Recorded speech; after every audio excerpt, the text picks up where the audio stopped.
Hey, what's up guys, I'm KBHD here, still in Las Vegas, and I've seen a lot of self-driving tech so far here at CES. Like if you walk through any of the halls with cars in them, there's tons of like open room concepts and things like that, but they feel kind of useless, you know? Like as long as they're still in a concept phase, they don't really feel real yet. The idea is we're building the interiors of these cars now for this autonomous future where you don't have to be sitting at the wheel, so you can turn around, face your friends, you kind of feel like you're in a moving room, lots of glass. It's very different. And I've seen a lot of that all over the show floor. Really far out stuff, crazy shapes, huge chunks of glass, and stuff built for autonomy.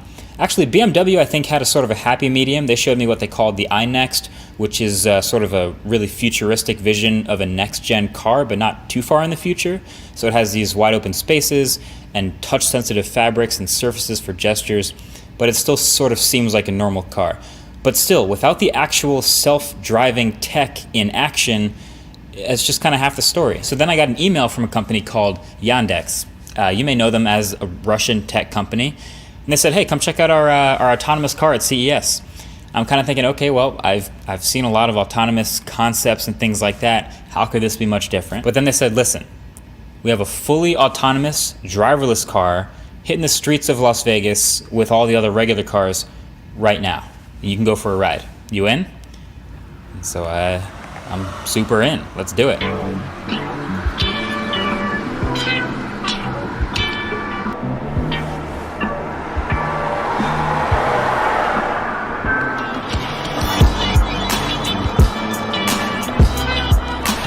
So the car itself is a retrofitted Prius. On top is radar, LiDAR, and camera array for the car to map out its surroundings.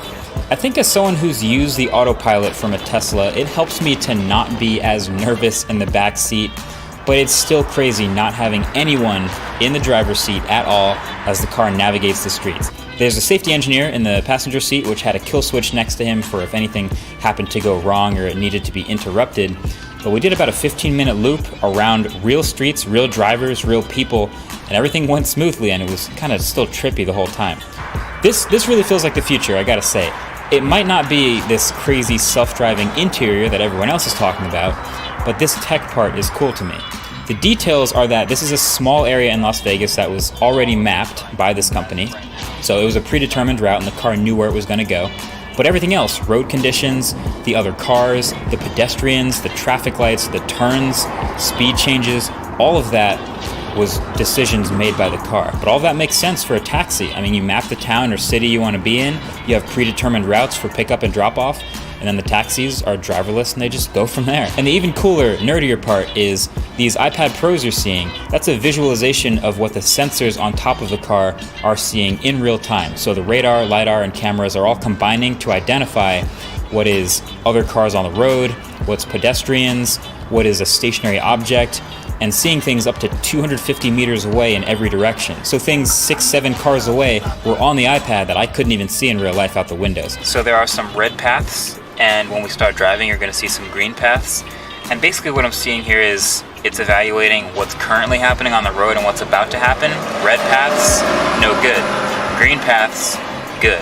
And it takes the green path and it has a predetermined destination. We're in a left turning lane, so you can see way up ahead where it wants to go. And it's just gonna follow where it can. Based on the cars around us, you can't really merge right now, so those paths are red, but it has a green path and it has a bunch of other possible paths to take if it wants to switch it up. But right now it's all green. And the best part is the reaction from other people on the road was pretty great. There's people pulling out their phones to record the driverless car. People kind of stare a little bit at stoplights when they realize what's going on. And apparently Las Vegas cops think it's pretty funny too. But overall, the 15 minutes we spent in this car were a lot of fun. I learned a lot just looking at these iPads and what they were seeing as the car drove around. And this gave me a sort of an optimism for the future of self-driving tech. So that's pretty much it. Figured I would share my experience. Would you let yourself get driven in a driverless taxi like this? Maybe share this video with other people you think would be interested. And I'll leave some links below for some more information so you can look it up if you want to see that too. Either way, thanks for watching. See you guys in the next one. Peace.